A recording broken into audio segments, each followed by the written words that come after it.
الحمدللہ وحدہ الصلاۃ والسلام علیکہ لا نبی بعدہ صدق اللہ المولانا العلی العظیم و صدقنا رسولہ النبی الکریم۔ میرے عزیز دوستوں، ایکس مسلم پنڈت مہندر آریہ پال کے سوالوں کے جواب کا ایک سلسلہ چل رہا تھا۔ کچھ دنوں سے میں کافی زیادہ بزی کرے سے میں اپنی اس سلسلے کو آگے نہیں بڑھا پایا۔ بہرحال اللہ تبارک تعالیٰ نے توفیق عطا فرمائی اور آج پھر ایکس مسلم پنڈت مہندر آریہ پال کے ایک سوال، ایک اعتراض کا جواب لے کر آپ کے سامنے حاضر ہوا ہوں۔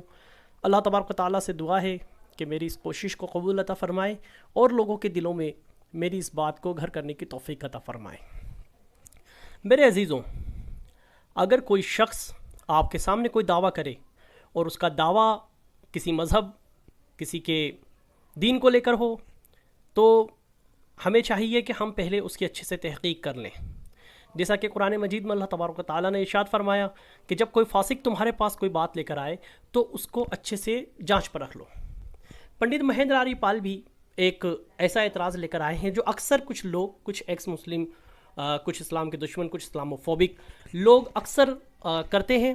ہمارے نوجوان جو کالجز میں پڑھ رہے ہیں، اسکولوں میں پڑھ رہے ہیں، اور ایسے لوگ جن کا دنیاوی علم سے زیادہ تعلقات ہوں اور دینی علم سے تھوڑا کم ہو، ان کے سامنے ایسے اعتراض کر کے انہیں کنفیوژن میں ڈالنے کی کوشش کرتے ہیں۔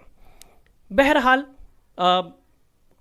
جو اسلام کے دشمن ہیں، اسلاموفوبک ہیں، ان کا تو کام ہی یہی ہے، وہ اپنے کام کو اچھے سے انجام دے رہے ہیں۔ لیکن کیا ہم پر یہ بات فرض یا ہمارے اوپر یہ واجب نہیں کہ ہم جس دین، جس مذہب کے ماننے والے ہیں، اس دین کے اندر کوئی بات، اگر کوئی سوال پیدا ہوتا ہے تو کیا ہم اس کے جواب نہ دیں؟ بے شک یہ ہم ہی پر واجب ہے کہ ہم اس کے جواب دیں۔ تو پنڈت مہندر آریہ پال، جو اپنے آپ کو حافظ قرآن بھی کہتے ہیں اور ان کا یہ دعویٰ ہے کہ وہ کسی مسجد کے امام بھی رہ چکے ہیں، خیر ہو بھی سکتا ہے کیونکہ کئی بار مسجد کے ممبروں تک یہود و نصارہ بھی پہنچے ہیں اور انہوں نے بھی کئی سال تک امامت کی، اور جب وہ وہاں سے گئے تب پتہ لگا کہ وہ لوگ جو ہیں غیر مسلم تھے اور اسلام کو بدنام کرنے کے لیے ہمارے بیچ آئے تھے۔ خیر اگر پنڈت مہندر آریہ پال بھی کوئی ایسے بنائے ہوئے، بھیجے ہوئے کوئی دودت ہوں تو اس میں کوئی آشچریہ کی بات نہیں ہے۔ یہ سلطان صلاح الدین ایوبی رحمۃ اللہ علیہ کے دور سے، بلکہ اس کے بھی پہلے سے سبائیوں کے دور سے چلا آ رہا ہے، اور آج اگر ہو رہا ہے تو اب تو فتنوں کا دور ہے، تو اس میں بھی اگر کوئی بات ہوتی ہے تو اس میں کوئی بعید نہیں۔ بہرکیف میں اپنے موضوع کی طرف آتا ہوں۔ پنڈت مہندر آریہ پال ایک اعتراض لے کر آئے، یہ ان کا اعتراض نمبر 7واں ہے۔ ان کا کہنا ہے کہ اللہ تبارک و تعالیٰ نے قرآن مجید میں فرمایا، سورہ العنکبوت کی آیت نمبر 45 یہ پیش کر رہے ہیں یہاں پر، کہ قرآن مجید میں اللہ تبارک و تعالیٰ نے ارشاد فرمایا ان الصلاۃ تنہی عن الفحشاء والمنکر۔ جیسا کہ ہم سب جانتے ہیں کہ نماز ہر برائی سے روکتی ہے، تو یہی بات سورہ العنکبوت میں اللہ تبارک و تعالیٰ نے فرمائی ہے کہ ان الصلاۃ تنہی عن الفحشاء والمنکر۔ تو جب قرآن مجید میں یہ فرمایا گیا تو پنڈت جی اس پہ اعتراض کرتے ہیں کہ نماز ایسی چیز ہے جو تمام برائیوں کو دور کر دیتی ہے، تو نماز پڑھنے والے ہی برائی کیوں کر رہے ہیں؟ کیا قرآن کا کہنا صحیح ہے، صحیح نہیں، یا نماز پڑھنے والے صحیح نہیں؟ دونوں میں صحیح کون؟ اصل میں یہ اعتراض شبہات کو پیدا کرنے کے لیے، اس طریقے کے اعتراض شبہات کو پیدا کرنے کے لیے کیے جاتے ہیں۔ جو لوگ قرآن شریف صرف رٹے ہوئے ہیں، اس کو اچھے سے سمجھے نہیں ہیں، وہ قرآن کی اس باریکی کو نہیں جانتے، ان کے سامنے یہ اعتراض کر دیا جاتا ہے، ایسی آیت ایک پیش کر دیں گے اور باقی آیتوں کو چھپا لیں گے اور پھر ان کو بہکا دیں گے۔ میں یہ کہوں گا کہ پنڈت جی اتنے بڑے گیانی بنتے ہیں، کیا انہوں نے قرآن مجید کو ٹھیک سے پڑھا بھی نہیں ہے؟ اگر انہوں نے قرآن مجید کو پڑھا ہوتا تو انہیں پتہ ہوتا کہ یہاں پر کن نمازیوں کا ذکر ہو رہا ہے۔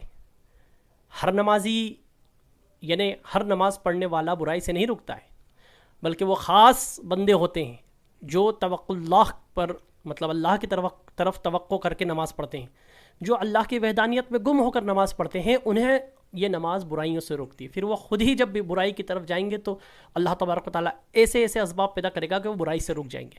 اس کے بہرحال میرے پاس بہت سارے ایگزامپلس، خود اپنی زندگی کے کچھ واقعات ایسے ہیں جو میں نے خود ایکسپیرینس کیے ہیں، تو میں ان لوگوں کو یہ دعوت دوں گا کہ وہ پہلے اللہ کی بارگاہ میں کھڑے ہو کر سچے دل سے نماز پڑھ کر دیکھیں اور پھر خود اس چیز کو ایکسپیرینس کریں کہ کیا وہ برائی سے رک رہے ہیں۔ انہیں خود پتہ چل جائے گا کہ واقعی نماز ہر برائی سے روکتی ہے۔ بہرحال میں ان کے جواب کو دینے کی طرف آتا ہوں. پنڈت مہندر آری پال جی، اگر آپ نے قرآن صحیح سے پڑھا ہوتا تو آپ کو مل جاتا. دیکھیں قرآن مجید میں سورہ نساء کی آیت نمبر 142 اللہ تبارک و تعالیٰ ارشاد فرما رہا ہے، اور جب نماز کے لیے کھڑے ہوتے ہیں تو بڑے سست ہو کر لوگوں کے سامنے ریاکاری کرتے ہوئے. یعنی کہ یہاں پر بتایا جا رہا ہے کہ جو دکھاوے کے لیے نماز پڑھتے ہیں ان کی ایک صفت یہاں بیان کی گئی. یہی نہیں، اگر آپ سورہ المعون کی طرف آئیں گے تو اللہ تبارک و تعالیٰ سورہ المعون کے اندر ارشاد فرماتا ہے. سورہ المعون کی آیت نمبر 4 اور 4 سے لے کر 6 تک آپ اس کو پڑھیں گے. اللہ تبارک و تعالیٰ ارشاد فرماتا ہے، فویل للمصلین الذین هم عن صلاتهم ساہون الذین هم یراؤون. تو ان نمازیوں کے لیے خرابی ہے جو اپنی نماز سے غافل ہیں، وہ جو دکھاوا کرتے ہیں. پتہ چلا کہ نمازیوں کی بھی کچھ قسمیں ہیں. ایک تو وہ نمازی ہیں جو حقیقتاً اللہ کی طرف روبرو ہو کر اللہ کو خوش کرنے کے لیے یا اللہ کے حکم کی پابندی کرنے کے لیے نماز پڑھتے ہیں، اور ان کی نماز جو ہوتی ہے وہ نماز اس طریقے سے ہوتی ہے جیسا کہ حدیث مبارکہ میں ہے، نماز جو ہے خشوع اور خضوع کے ساتھ پڑھو اور خالص اللہ کو راضی کرنے کے لیے. تو بندہ جب خشوع اور خضوع کے ساتھ نماز پڑھے اور اللہ کو راضی کرنے کے لیے نماز پڑھے تو بے شک وہ نماز ہر برائی سے روکے گی، نہ آپ کو جھوٹ کی طرف جانے دے گی، نہ غیبت کی طرف، نہ چوری، نہ چغلی، نہ کسی بھی طریقے کے قانون، چھوٹے موٹے قانون بھی توڑنے سے انسان رک جائے گا. اس کو خوف ہوگا خدا کا، وہ سوچے گا کہ نہیں میرا رب مجھے دیکھ رہا ہے. جب اس کے دل میں یہ بات ہوگی تو وہ ہر برے بات سے رکے گا. وہیں پر کچھ لوگ صرف دنیا میں اپنا نام کمانے کے لیے نماز پڑھ رہے ہوتے ہیں کہ لوگ ہمیں نمازی کہیں گے. وہ اکیلے میں ہوتے تو نمازوں کو ترک کرتے ہیں، لیکن جب اپنے دوست یاروں کے ساتھ میں ہوں گے یا لوگوں کے بیچ میں ہوں گے تو وہاں بڑے نمازی بنیں گے اور بڑے آہستہ سے بڑے ایسے نماز پڑھیں گے. ایسی نماز کو دکھاوے کی نماز کہا جاتا ہے. تو جو لوگ اس طریقے کی نماز پڑھ رہے ہیں جو دکھاوے کی ہے، وہ نماز ان کو برائی سے نہیں روکتی، بلکہ وہ ریاکاری میں الجھے ہوئے، اور ریاکاری ایک سخت ترین گناہ ہے، اور وہ نماز پڑھ کر کوئی ثواب نہیں کر رہے اور کوئی اچھا کام نہیں کر رہے، تو وہ برائی سے نہیں رکیں گے. تو پنڈت جی، میں آپ کو یہاں پر قرآن کی میں نے ابھی صرف آپ کو 3 ہی آیتیں بتائی ہیں. یہ بات بالکل روز روشن کی طرح واضح ہو چکی کہ جو لوگ صرف دکھاوے کے لیے نماز پڑھ رہے ہیں تو وہ نماز ان کو برائی سے نہ روکے گی، بلکہ وہ اپنے نامہ اعمال میں اور گناہوں کا اضافہ کر رہے ہیں. نماز کو اس طریقے سے پڑھا جائے کہ اللہ ان کو دیکھ رہا ہے، تاکہ وہ جب نماز کی حالت کے باہر ہوں تب بھی انہیں اس بات کا خیال ہو کہ ہمارا رب ہمیں ہر وقت دیکھ رہا ہے، اور ہمارے نامہ اعمال میں اچھی اور بری باتیں لکھی جا رہی ہیں، اور کل بروز قیامت میں یہی اچھی بری باتیں ہمیں کھول کر دکھا دی جائیں گی، جس کے سبب ہمارا حساب و کتاب ہوگا. تو میرے عزیزوں، جس تک میری یہ بات پہنچ رہی ہے، ایسے دجال اور ایسے فتینوں کے جھانسے میں نہ آئیں. پرفتن دور ہے، ہر طرف نفسا نفسی ہے، اور ہر جگہ اسلام کے خلاف نئے پروپیگنڈے اور نئی باتیں کی جا رہی ہیں.